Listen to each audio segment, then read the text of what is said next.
В этом году 9 мая имеет особое значение. Мы будем отмечать победу над фашизмом в стране, где в 21 веке фашизм не просто поднял голову, а расцветает.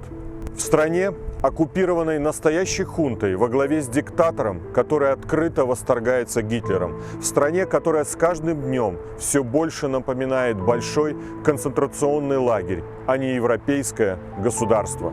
Выстрелы, взрывы гранат, карательные отряды, пронзительные женские крики, пыточные камеры на Окрестино и в Жодино, тотальное подавление инакомыслия. Народ-победитель вновь столкнулся со злом, которое, казалось, когда-то одолел раз и навсегда. Тогда наши предки сражались с врагом, пришедшим извне. Сейчас же ситуация более драматическая. Мирных белорусов делят на правильных и неправильных, искусственно сталкивают друг с другом. Это делают те, кто украл у народа главный инструмент национального диалога – выборы. Те, кто считает, что иногда может быть не до законов. Те, кто разжигают вражду с помощью лживой пропаганды. Те, кто верит в богоизбранность одного человека и готов подменять им совесть и конституцию.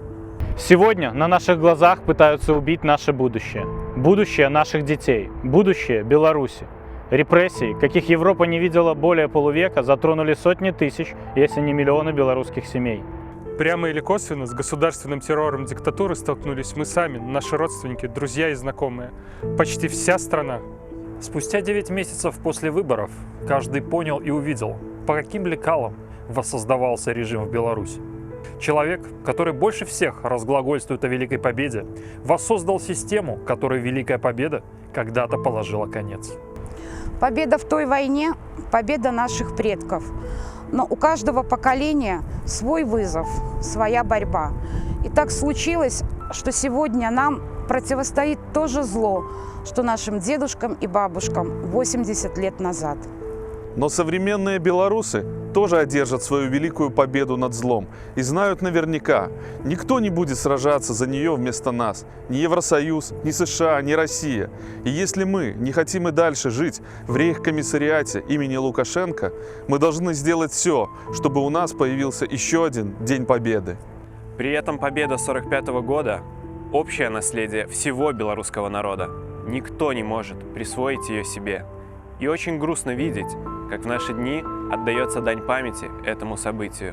Вместо скорби – борецание оружием. Вместо реальной заботы о ветеранах – концерты для согнанных бюджетников. Вместо осмысления трагедии – шашлык. Но мы гордые и свободные белорусы. Дети, внуки и правнуки победителей фашизма. Отметим 9 мая достойно.